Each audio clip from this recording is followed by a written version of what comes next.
Privet. Ça veut dire salut en russe. Cette fois-ci, ce MMC sera consacré aux animaux. Parce que oui, ces petits filous nous réservent de nombreuses surprises et pas que des bonnes, ça je vous l'assure. Haroshi prasmoter.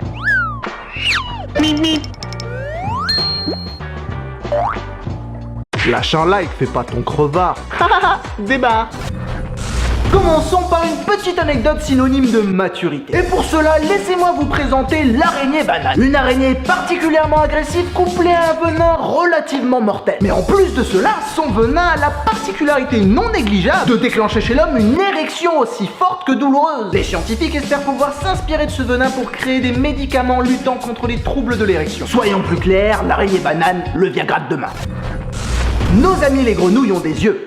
Mais là, je vous apprends pas grand chose. Mais par contre, est-ce que vous saviez qu'ils ne leur servent pas qu'à voir? Oh non, ils s'en servent aussi pour se nourrir. Je m'explique. Comme elles ne sont pas capables d'avaler normalement, de déglutir comme on dit, les yeux des grenouilles vont rentrer dans leur tête afin de pousser la nourriture dans la gorge pour qu'ils puissent avaler les aliments plus facilement. C'est pour cela qu'on peut observer les grenouilles cligner des yeux lorsqu'elles avalent quelque chose. Impressionnant, n'est-ce pas? Et un peu glauque aussi. Parlons panda, qui accessoirement est mon animal préféré. Et oui, c'était un lapsus volontaire, puisque cette anecdote parlera du sexe chez les pandas. La maturité est au rendez-vous dans cet épisode. Alors une chose est sûre, le panda adore manger du bambou. Ça, tout le monde le sait. Mais ce que peu savent, c'est qu'ils aiment tellement manger du bambou qu'ils en oublient le sexe. Sans blague, ils préfèrent manger plutôt que se reproduire. Et ils montrent si peu d'intérêt pour l'acte sexuel que ça en menace l'espèce. Les réserves chinoises ont même eu l'idée de diffuser du porno pour pandas afin de raviver leur appétit sexuel. Et il semblerait que cela fonctionne. Je tiens aussi à préciser que je n'ai pas du tout inventé ce dernier point, c'est vraiment la vérité.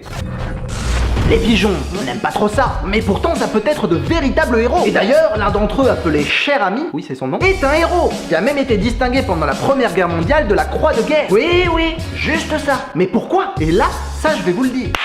Musique dramatique s'il vous plaît. En 1918, 500 Américains furent pris au piège, encerclés par des Allemands, sans nourriture, sans munitions, condamnés à mourir. Ils envoyèrent 2 pigeons pour informer les alliés de leur position, mais malheureusement ils se firent abattre l'un après l'autre. Dans un élan de désespoir, ils décidèrent de réitérer l'expérience avec le dernier pigeon en vie, Cher Ami. Le pigeon s'envola, mais il se fit toucher et tomba lui aussi au sol. Mais là, par je ne sais quel miracle, il réussit à se renvoler. Et à la vitesse de l'éclair, il parvint à parcourir 40 km touché à la poitrine, à l'œil et à la patte, afin d'alerter les alliés de la position des soldats qui furent secourus grâce à ce Cher Ami. Belle histoire, n'est-ce pas? Bien, maintenant que cela est dit ici, de retour du futur, vous prenez une voiture, et bien vous pourrez mourir moins con.